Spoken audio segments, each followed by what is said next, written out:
আমি অনুভব করি যে শ্বশুরমশাইয়ের সঙ্গে আমার সম্পর্ক কিছুটা গভীর হচ্ছে।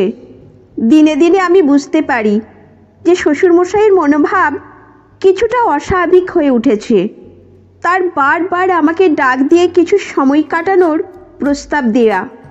একদিন রাতের অন্ধকারে যখন আমি ঘরটাতে একা বসেছিলাম, হঠাৎ, হ্যালো বন্ধুরা, আমার নাম রাধিকা, আমি 28 বছর বয়সী এক যুবতী মেয়ে। আমি আমার শ্বশুরবাড়িতে থাকি, যেখানে আমি বেশিরভাগ সময়ই একা।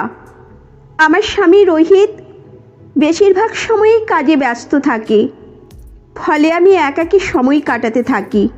আমার শ্বশুরমশাই, যিনি অনেক বছর আগে তার স্ত্রীকে হারিয়েছেন, এখন একাকী জীবনযাপন করছেন। তার একাকিত্ব যেন আমাকে কিছুটা নাড়াতে থাকে। একদিন আমার শ্বশুরমশাই আমাকে লুডো খেলার প্রস্তাব দেন। তিনি বলেন, রাধিকা, তুমি যদি একটু সময় পাও তো আমার সঙ্গে লুডো খেলো। অনেক দিন হয়ে গেছে একা আছি, তোমার সঙ্গে একটু সময় কাটাতে চাই।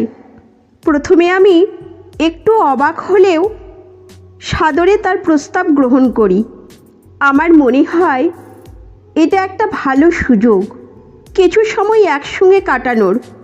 লুডো খেলতে খেলতে আমি অনুভব করি যে শ্বশুরমশাইয়ের সঙ্গে আমার সম্পর্ক কিছুটা গভীর হচ্ছে।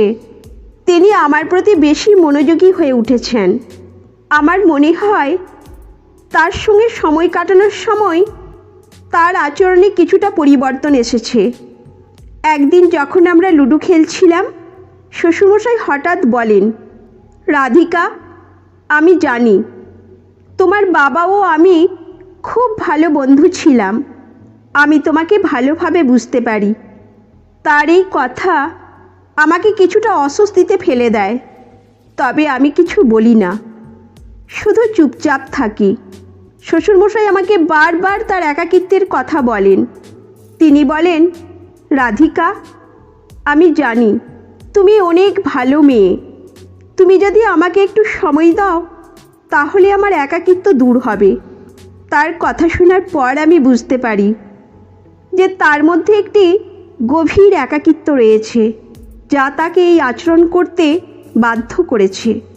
দিনে দিনে আমি বুঝতে পারি যে শ্বশুরমশাইয়ের মনোভাব কিছুটা অস্বাভাবিক হয়ে উঠেছে। তার বারবার আমাকে ডাক দিয়ে কিছু সময় কাটানোর প্রস্তাব দেয়া, লুডো খেলার সময় তার খুব বেশি মনোযোগ দেয়া, এই সব কিছুই আমার মনে সন্দেহ সৃষ্টি করতে থাকে। আমি ভাবি, আচ্ছা, আমি কি সঠিক করছি?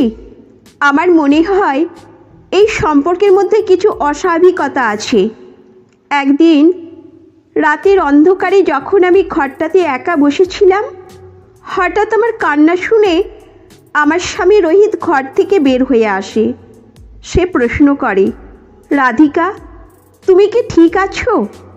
ঘর থেকে কিছু আওয়াজ শুনতে পাচ্ছি, সেটা কি ছিল? আমি কিছুটা অপ্রস্তুত হয়ে বলি, হ্যাঁ, আমি কিছু ভাবছিলাম, কিছু গুরুত্বপূর্ণ বিষয়ে। রোহিত কিছুক্ষণ চুপ করে থেকে বলে, আমি জানি তুমি কিছু ভাবছো, কিন্তু তুমি জানো না আমি তোমার পাশে আছি। বাবার সঙ্গে একটু বেশি সময় কাটাচ্ছ, সেটা কি ঠিক হচ্ছে? আমি অস্বস্তি অনুভব করি, তবে কিছু বলি না। কিন্তু রোহিতের চোখে কিছু সন্দেহ ফুটে ওঠে, যা আমাকে কিছুটা উদ্বিগ্ন করে তোলে।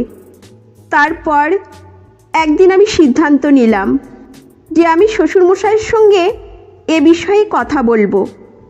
আমি বললাম, শ্বশুরমশাই, আপনি জানেন যে আমাদের সম্পর্কটা পরিবারের মধ্যে খুব গুরুত্বপূর্ণ। আমাদের একে অপরের প্রতি শ্রদ্ধা রাখতে হবে। শ্বশুরমশাই তখন কিছুটা ভেবেচিন্তে বলেন, হ্যাঁ, তুমি ঠিক বলেছ রাধিকা।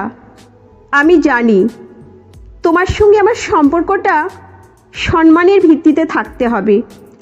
এইভাবেই আমিও শ্বশুরমশাই একে অপরকে বুঝতে পারি এবং সম্মান বজায় রাখার সিদ্ধান্ত নিই। আমি বুঝতে পারি শ্বশুরমশাইয়ের একাকিত্ব ছিল, যা তাকে একটু বিভ্রান্ত করেছিল। পরবর্তীতে আমি আমার স্বামী রোহিতকে সব খুলে বলি এবং আমরা একে অপরের পাশে দাঁড়িয়ে পরিস্থিতির মোকাবিলা করি। শ্বশুরমশাইয়ের একাকিত্ব কাটাতে আমরা সবাই একে অপরকে সময় দিয়ে এবং সম্পর্ককে আরও শক্তিশালী করে তুলি। এই গল্প থেকে আমরা শিখলাম যে সম্পর্কের মধ্যে শ্রদ্ধা এবং সম্মান থাকা উচিত, যাতে দুটি মানুষ একে অপরকে বুঝতে পারে এবং ভালোবাসা বজায় থাকে। সন্দেহ বা সমস্যা থাকলে তা নিয়ে খোলামেলা আলোচনা করা উচিত, যা সম্পর্কের মধ্যে বিশ্বাস এবং আস্থা তৈরি করে। একাকিত্ব কখনো কখনো ভুল সিদ্ধান্তের দিকে ঠেলে দিতে পারে, তাই পরিবারের সদস্যদের একে অপরকে সমর্থন করা প্রয়োজন। পরিবারের মধ্যে একতা এবং সহযোগিতা অপরিহার্য, যা সকল সমস্যার সমাধান করতে সহায়ক হয়। সম্পর্কের মধ্যে সীমানা বজায় রাখা এবং একে অপরের অনুভূতির প্রতি শ্রদ্ধাশীল হওয়া উচিত, যাতে সম্পর্কটি সুস্থ থাকে। তো বন্ধুরা, এই গল্পটি যদি আপনাদের ভালো লেগে থাকে তাহলে অবশ্যই চ্যানেলটি সাবস্ক্রাইব করবেন এবং আপনার মূল্যবান মতামত জানাবেন। ততক্ষণ পর্যন্ত ভালো থাকুন, সুস্থ থাকুন। ধন্যবাদ।